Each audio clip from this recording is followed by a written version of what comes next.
आज आपणाला विशेष करून मी या ठिकाणी पाचारण केलं आणि आपण आलात त्याबद्दल सुरुवातीलाच मी आपल्या सर्वांना धन्यवाद देतो.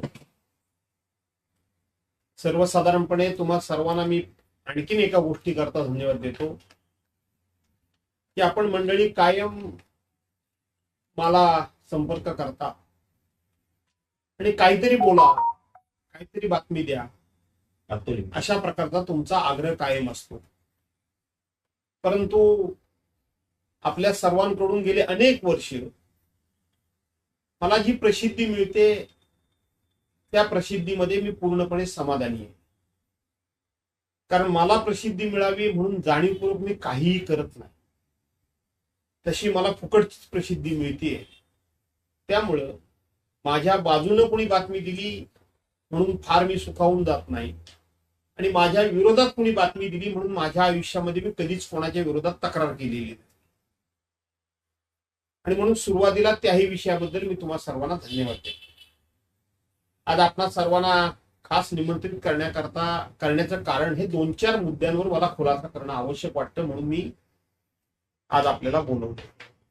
सर्वसाधारणपणे एखादा विषय मी बोललो नाही आणि त्या संदर्भामध्ये काही जर बातम्या प्रसारित झाल्या तर त्याचाही मी कधी खुलासा करत नाही.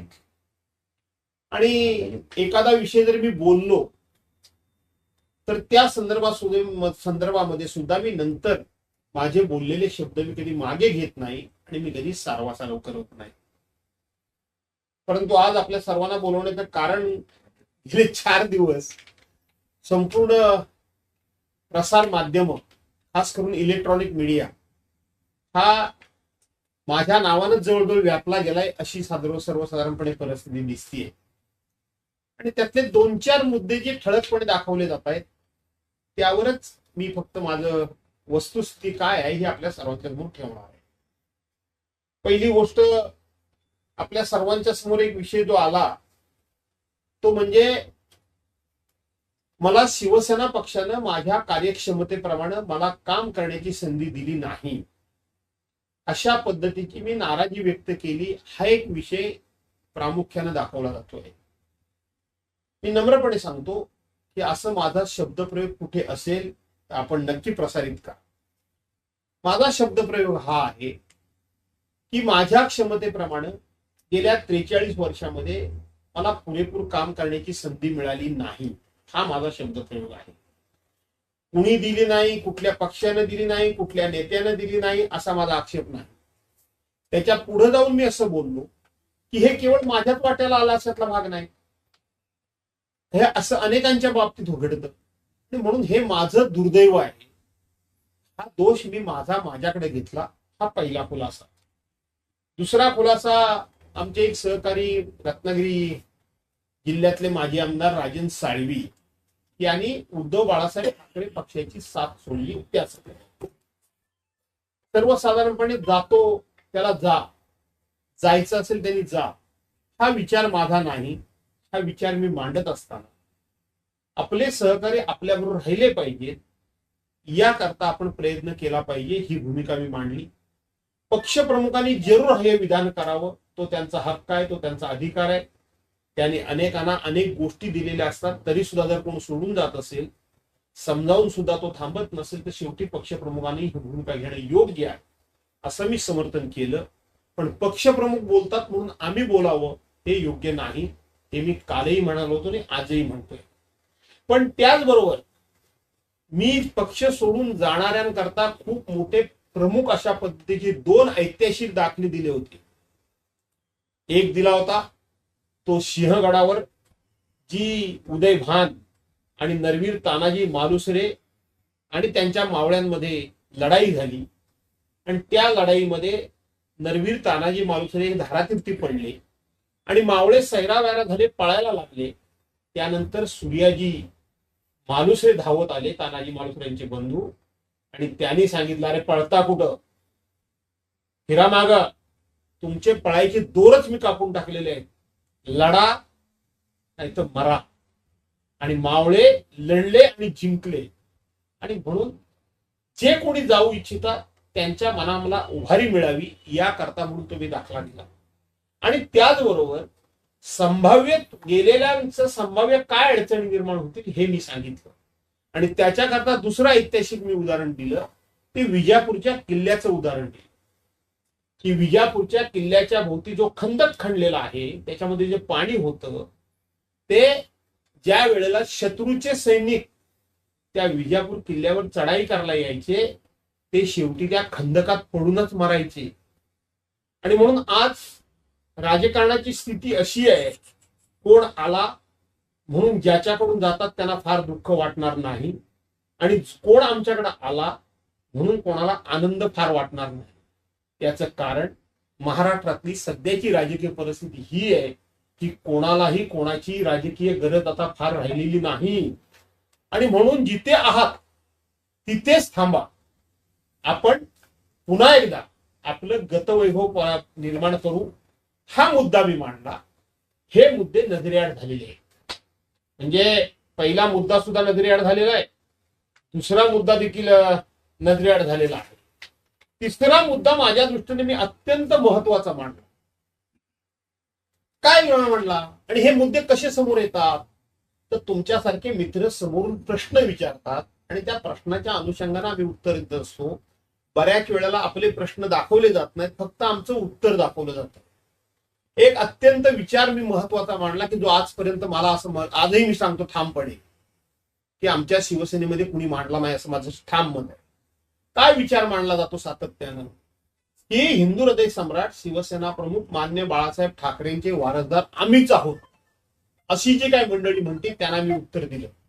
काय उत्तर दिलं की आपल्याकडे वारसदार नेमण्याची आणि वारस तपास करण्याची एक महसूल खात्यामध्ये पद्धत आहे, आणि त्या पद्धतीप्रमाणे एखादा तलाठी वारस तपास करतो, तो मूळ वारसदारला बाजूला सारतो आणि एका रात्रीत कोणाला तरी वारसदार म्हणून नेमतो आणि मूळ वारसदारला शेवटी न्याय मागावा लागतो. आणि म्हणून त्याच पद्धतीनं शिवसेनेच्या बाबतीत घडलंय. विधानसभेच्या अध्यक्षांनी सुद्धा आणि निवडणूक आयोगानं खऱ्या अर्थानं हिंदू हृदय सम्राट शिवसेना प्रमुख मान्य बाळासाहेब ठाकरे यांचे खरे वारसदार हे उद्धव बाळासाहेब ठाकरे असताना कोणाला तरी शिवसेनेचा वारसदार नेमला, कोणाला तरी शिवसेनेच्या झेंड्याचा वारसदार नेमला, कोणाला तरी शिवसेनेच्या नावाचा वारसदार नेमला, कोणाला तरी शिवसेनेच्या निशाणीचा वारसदार नेमला. आणि म्हणून त्याच्या विरोधात आम्ही न्यायालयात मागतोय, पण आम्हाला न्याय मिळत नाही. तो न्याय वास्तविक पक्षांतर्गत बंदी विरोधी कायदा कलम 260A अन्वये 60 दिवसामध्ये तो निर्णय झाला पाहिजे. हे कैलासवासी तत्कालीन पंतप्रधान अटल बिहारी वाजपेयी साहेबांनी केलेल्या कायद्यामध्ये आहे. आज 60 महिने व्हायला आले तरी सुद्धा तारीख पे तारीख मिळते. आणि म्हणून मी असं म्हटलं की जरी एखाद्या तलाट्याने वारसदार खोटा दाखवला असेल तर शेवटी खऱ्या वारसदारला आपलं नाव लावण्याकरता म्हणून आपला हक्क आहे हा शाबूत करण्याकरता लढाई करावी लागते, लढावं लागतं. कायदेशीर मार्गाने त्या ठिकाणी तो न्याय मिळवावा लागतो. आम्ही तो न्याय मिळवू. आम्ही शिवसेना प्रमुखांचे खरे वारसदार उद्धव बाळासाहेब ठाकरे आहे हे सिद्ध करून दाखवू. हे मी म्हणालो. हा मुद्दा लपवून ठेवला गेला, हा मुद्दा कुठेच उजेडात आला नाही. मला असं वाटतं की हा मुद्दा अत्यंत व्यावहारिकपणे मी मांडलाय. सर्वसामान्य माणसाला हे पटेल की खरा वारसदार कोण आहे. हेच पवार साहेबांच्या बाबतीत पण मी त्यांचा उल्लेख केला नाही, हेच पवार साहेबांच्या बाबतीत घडायला पाहिजे. हा दुसरा मुद्दा त्या ठिकाणी मी मांडला. आणि नंतर आणखीन एक मुद्दा जो अत्यंत महत्वाचा आहे, जो माझ्या मनाला क्लेश देणार, गेल्या 43 वर्षाच्या राजकीय जीवनामध्ये कधीही कुठलीही गोष्ट मिळवण्याकरता, कुठलंही पद मिळवण्याकरता मी कधी नौटंकी केली नाही, मी कधी नाटकबाजी केली नाही, मी कधी रडगाणं गात बसलो नाही, आणि मी कधी कुठल्याही प्रकारचं अशा पद्धतीचं नाटक सुद्धा मी कधी केलं नाही. जे असेल ते सत्य, जे असेल ते मिळालं माझ्या नशिबानं, आणि मिळालं माझ्या नशिबानं. आणि म्हणून हे जे मी विरोधी पक्षनेतेपद मिळवण्याकरता म्हणून हे सगळं करतोय, ह्या जो मी काही दबाव पक्षावर आणण्याचा प्रयत्न करतोय, मी कोणाकडे तरी जाणार वगैरे अशा पद्धतीचं वातावरण तयार करतोय, माझ्या आयुष्यामध्ये असली नौटंकी मी कधी केली नाही. असलं नौटंकीपणा आणि असला नाटकीपणा मी कधी केला नाही. आता माझ्या आयुष्यातली किती वर्षे राहिली राजकीय, किती राहिली. जे मी त्या काळात नाही केलं ते आज कशा करता करेन. आणि म्हणून हे अत्यंत माझ्या मनाला लागलेला जर कुठला विषय असेल तर मी हे पद मिळवण्याकरता करतो. काही जणांनी तर असंही दाखवलं की पक्ष फुटल्यानंतर त्यांनी अशाच पद्धतीची स्टंटबाजी केली आणि त्या ठिकाणी ते काय ते गटनेते पदरात पाडून घेतलं. अरे, जो माणूस 43 वर्षामध्ये अनेक पदं उपभोगली, पूर्ण क्षमतेने काम करण्याची संधी नाही मिळाली, ही वस्तुस्थिती आहे. अशा कुठल्या तरी पदाकरता मी करणं आणि माझ्या सगळ्या तत्वप्रणालीला मी काळिंबा लावणं, माझ्या तत्वप्रणालीला मीच गालबोट लावणं हे मी कधीही केलं नाही, मी करणार नाही. मी स्पष्ट भूमिका घेणारा माणूस आहे. जी भूमिका घेईन ती स्पष्ट घेईन, जी भूमिका घेतली ती स्पष्ट घेतली. त्या एक माझ्यामध्ये काही राजकीय दोष आहेत हे मी अनेक वेळा कबूल केले. जे राजकारणामध्ये ते दोष असावेत की नसावेत यावर चर्चा होऊ शकते. पहिली गोष्ट, मी खोटं बोलत नाही. मला समोरचा माणूस खोटं बोललं की प्रचंड चिड येते. पण आता मी तो विषय बाजूला सारलाय. तो तिकडे काय बोलायचं तर बोलू देत, पण मी कधी खोटं बोलत नाही. दिलेली वेळ आणि दिलेला शब्द प्राण गेला तरी खाली पडू द्यायचा नाही, हे मी कधी करत नाही. आणि तिसरी गोष्ट, कोणाला बरं वाटेल त्याच्या भलावणी करता, त्याचं लांगुल चालन करण्याकरता, त्याला खुश करण्याकरता मी बोलत नाही. खरं काय हे बोलण्याचं धाडस माझ्यामध्ये आहे, ती नैतिकता माझ्यामध्ये आहे. आणि म्हणून मी नियतीवर विश्वास कालही ठेवला होता, आजही ठेवतोय आणि उद्याही असेल. म्हणून कोणाला बरं वाटावं याकरता मी बोलत नाही. खरं काय आहे हे मी बोलत असतो. हा माझा राजकारणातला दोष आहे हे मला माहिती आहे, हे मी मान्य करतो. मी मगाशी सांगितलं की आता 43 वर्षाची राजकीय कारकीर्द माझी झाली. उत्तरार्धाच्या कारकिर्दीला मी लागलेला कार्यकर्ता आहे. काहीतरी या अडचणीच्या काळामध्ये आपल्या हातून चांगलं घडावं या करतांशी माझी तळमळ आहे, याच्यापेक्षा वेगळं काही नाही.